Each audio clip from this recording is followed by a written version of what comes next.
apie malonumo pajautimą. Kodėl moteriai yra labai svarbu patirti malonumo būseną ir mes tai užignoruojam. Moteris dažniausiai, ar ne, mes visos norim gražaus, gausaus, nuostabaus gyvenimo ir santykiuose, ir finansuose, ir sėkmingos veiklos, nes tai irgi yra labai faina. Tačiau mes neleidžiam sau patirti malonumą. Tai malonumo būsena yra tiesiogiai susijusi su visa mūsų išorinė sėkme. Kuo daugiau moteris yra malonumo būsenoje, vadinasi, jinai labiau yra atsipalaidavusi. Nes malonumo būsenos nepatirsi, jeigu esi įtampoje, jeigu turi kažkokį rūpestį, jeigu kažko bijai, jeigu galvoji ir stresuoji kažkaip apie praeitį arba apie ateitį. Niekaip nebus, kad ir kas vyktų aplink tave, nebus. Malonumas yra patiriamas tik tada, kai visiškai atsipalaiduoji. Ir tas atsipalaidavimas yra susijęs su savo energijos magnetizmo dažnio pakeitimu.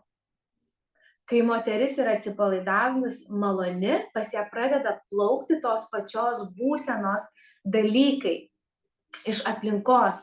Ar tai būtų situacijos, ar tai būtų kažkokie žmonės, ar galimybės. Tai kai moteris galvoja, kad aš neturiu gausos, neturiu sėkmės, irgi reikėtų labai stipriai savęs paklausti, ar aš leidžiu sau patirti malonumą. Ir dabar čia užsisukam į tokią ruletę. Tai aš malonumą patirsiu, kai bus lengvesnis gyvenimasgi.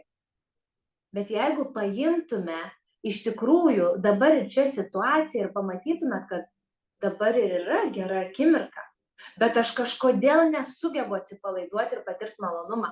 Nes kaip tu dalinaisi, kaip buvo gražu, aš ir fotkinau, ir gamtą, ir žiūrėjau, ir stabtelėjau. Ši akimirka yra tobula. Bet mes lėkdamos, gyvendamos ne savo kūne, neužfiksuodamos pokyčių, kada kūnas pasikeitė ir įsitempė, nes galbūt visą gyvenimą gyvenam įtampoj, mes net nesuprantam, ką reiškia ta tikra malonumo būsena. Tas tikras atsipalaidavimas, nesuvaidintas ir nepritrauktas. Kad aš darau tarsi, kas man visada būna malonu. Bet gali būti, kad galbūt kūnui šito visiškai nereikia. Tai aš tokį noriu užakcentuoti momentą, kad jeigu atrodo gyvenime kažkas stringa, greičiausiai energetika stringa. Ir pirmoji pagalba yra atsipalaidavimas ir žinoma meilė sau.